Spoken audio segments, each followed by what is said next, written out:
उत्तर प्रदेश की राजनीति में एक दिलचस्प और चौंकाने वाला नाम निकल करके सामने आया है। यहाँ एक नई आरएसएस अस्तित्व में आ गई है। अब आप सोच रहे होंगे कि ये नई आरएसएस कहाँ से मार्केट में आ गई। तो आपको बताएं कि ये वो आरएसएस नहीं है जिसे राष्ट्रीय स्वयंसेवक संघ के नाम से जाना जाता है, बल्कि ये वो आरएसएस है जिसे सुहेलदेव भारतीय समाज पार्टी के अध्यक्ष ओम प्रकाश राजभर ने बनाया है। उनकी संगठनात्मक नई इकाई बनाई गई है और उनके द्वारा ही बनाई गई है। नाम रखा है राष्ट्रीय सुहेलदेव सेना। नाम मिलते जुलते होने के कारण इस पर अब सबकी नजरें टिक गई हैं। उधर आपको बता दें कि राजभर अपनी राजनीति रणनीतियों के लिए जाने जाते हैं और अब उन्होंने अपने समर्थकों को संगठित करने के लिए एक पूरी सेना मॉडल पर आधारित संरचना तैयार कर दी है। इस सेना के लिए खास वर्दी तय की गई है, जिसमें बैरेट कैप, बैज और रैंक के हिसाब से कंधों पर सितारे भी लगाए गए हैं। कार्यकर्ताओं को डंडे और आधिकारिक पहचान पत्र दिए जा रहे हैं और उन्हें कमांडर, सीओ, डीएसपी और इंस्पेक्टर जैसे पदनाम भी दिए जा रहे हैं।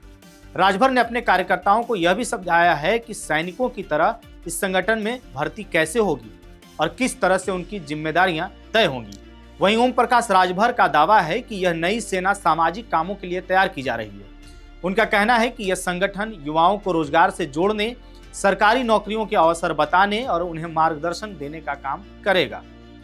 इसके लिए सेना के सदस्यों को प्रशिक्षित भी किया जा रहा है। राजभर का कहना है कि सेवानिवृत्त अधिकारियों को भी इस अभियान में जोड़ा जाएगा ताकि उनके अनुभवों का फायदा बेरोजगार युवाओं को मिल सके। आपको बता दें कि इस सेना का विस्तार तेजी से पूर्वी उत्तर प्रदेश के करीब 22 जिलों में किया जा रहा है, जिनमें मऊ, आजमगढ़ और गाजीपुर जैसे जिले शामिल हैं। अलग अलग जिलों में लोगों की भर्ती जारी है। पहले उन्हें पार्टी की सदस्यता दिलाई जा रही है और फिर उनकी क्षमता के अनुसार पद सौंपे जा रहे हैं। बड़ी संख्या में युवा इससे जुड़ते हुए दिखाई भी दे रहे हैं।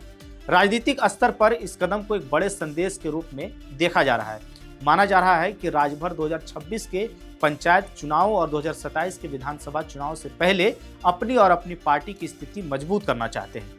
हाल में घोसी विधानसभा सीट खाली होने के बाद उस पर दावा ठोककर उन्होंने पहले ही बीजेपी पर दबाव बढ़ाने की कोशिश की थी और अब राष्ट्रीय सुहेलदेव सेना को भी कई विशेषज्ञ राजभर की दबाव राजनीति का नया हथियार बता रहे हैं। बीजेपी इस मुद्दे पर इस समय चुप्पी साधे हुए है, लेकिन जानकारों का मानना है कि राजभर के इस कदम का असर आने वाले चुनावों में दिखेगा।